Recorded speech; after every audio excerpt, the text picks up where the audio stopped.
In this circuit, we have two currents that are entering. One is the 5 ampere source and another one is the 0.8 Ix source. The 5 ampere source is an independent current source and 0.8 Ix is a dependent current source. The value of this current source depends on the current Ix. Therefore, the value of this is subject to change based on this.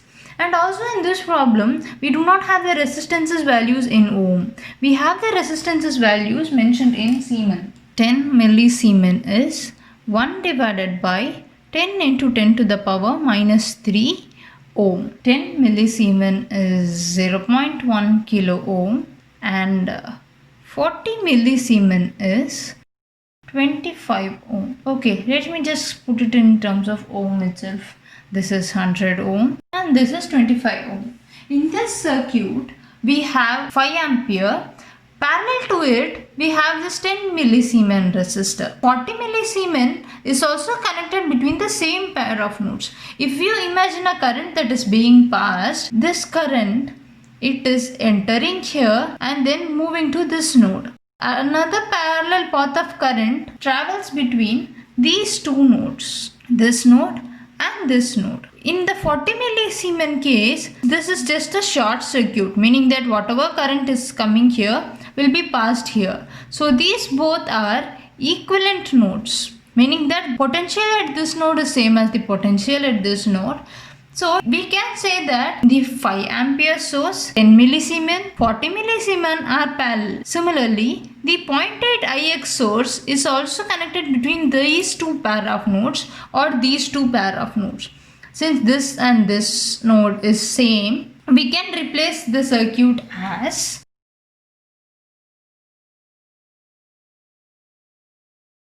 I'm just replacing the short by the same node, that's all. We have the 0.8 current source that is traveling into this node. Therefore, the direction is upwards. If I mark this as VA and VB, this is going to be VA and this is going to be VB.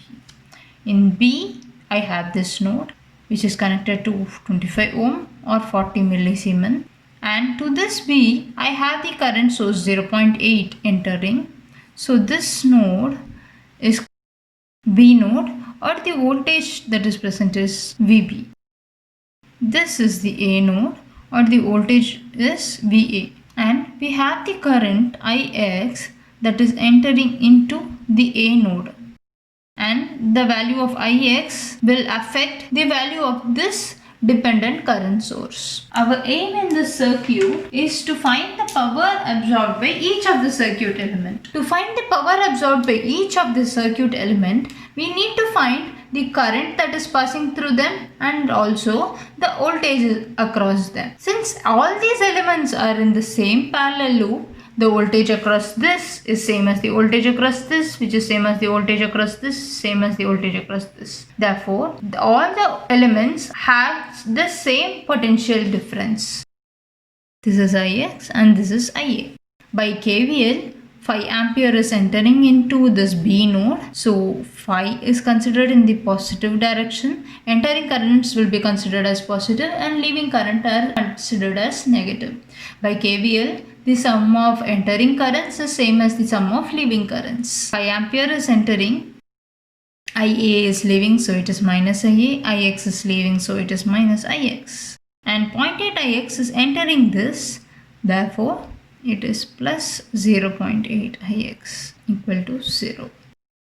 5 minus Ia minus 0.2 Ix equal to 0. What is Ix basically? Ix is the current that is passing through 25 ohm. So 25 into Ix will be the voltage across AB, or let us say BA, because the current is flowing from B to A. Therefore, the potential at B is greater than the potential at A. That is why Ix is flowing from B to A, and the value of Ix is VBA divided by 25. This is for this loop. And for this loop, Ia is traveling between B to A and it is traveling into 100 ohm. Therefore, 100 into IA is VBA. IA will be VBA divided by 100. Hereafter, whenever we are solving for the Kirchhoff's current law, I will directly substitute the voltage divided by the resistance in the place of current. We are finding out these currents and then substituting it in the KCL equation in order to find out the voltage VBA. Why are we finding the voltage VBA? Only when we find the voltage VBA, we can find the currents, that is through all the elements, and then find the power. This implies that 5 minus IA is VBA by 100 and IX VBA by 25. This implies that 5 equal to VBA divided by 100 plus VBA divided by 125. We now have found out the value of the voltage across these terminals. We know the voltage across it. It is 277.78. This is the same voltage that is across all the 4 elements. The power across it will be 277.78 into 5. The power across it will be the voltage times the current, or in other words, it is V square by R.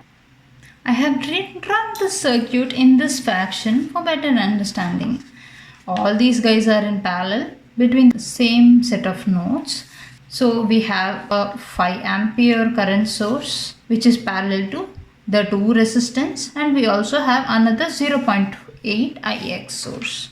We have found out that VBA is 277.78 volt. We have to find the power across all the elements P1, P2, P3 and P4. Let me say that P1 is the power supplied by the 5 ampere source. P1 is the current times the voltage. Here the voltage is VBA, therefore 5 into 277.78, 1388.5 watt. 5 ampere source supplies 1388.5 watt of power, and the power supplied will be, let us say this as P4. I'm taking this as P1, P2, P3 and P4. P4 is 0.8 Ix is the current and VBA is the voltage. We have found out that Ix is VBA by 25. So Ix is 277.78 divided by 25. This is... Now let's consider the 100 ohm source. P2 is the power across this. Let me just label it for convenience. P1, P2 is this power, P3 is this power and P4 is this power. P2 is the voltage across it times the current through it. We have labeled this current as IA. So this is IA times VBA. IA can also be written as VBA by 100 times this VBA.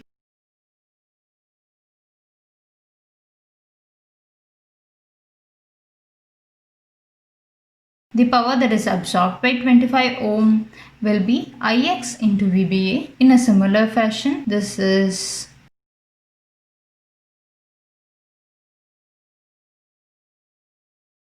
we have now found the power that is supplied by the sources and the power that is being absorbed by the resistors. So 5 ampere is supplied power and 0.8 Ix power is also supplied power. So the total supplied power in this case will be 138.5 plus 2468.2. It amounts to 3854.7. And since this is approximate, we are putting it as 767.29. The power that is absorbed by 100 ohm resistor is this. So this is absorbed power and this is also absorbed power.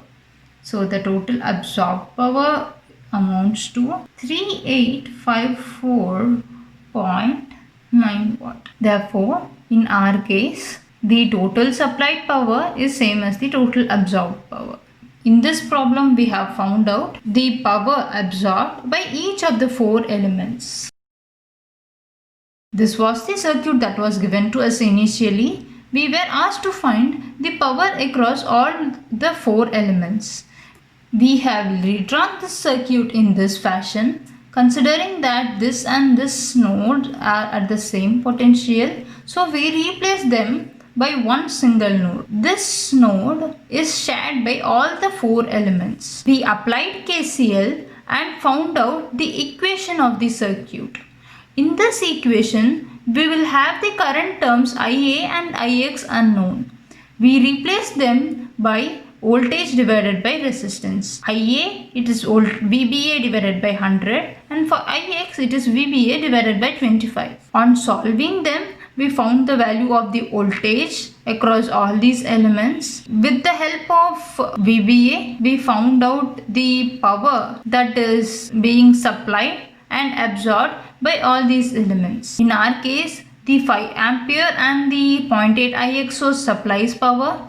With the total supply power was 3854.7 watt, and the total absorbed power by the 100 ohm and the 25 ohm came up to 385.9. This minimum difference is due to the approximation that we did to find out the power here. I will give you an exercise to solve. Solve for the power across all the elements if this source is 0.8 IY. If I replace IX as IY, I am saying now that this source is 0.8 IY. IY is the current that is passing through this loop. You cannot replace exactly like that, but still you can find the value of IY. IY is the sum of 5 ampere plus the current that is passing through this 10 millisiemens.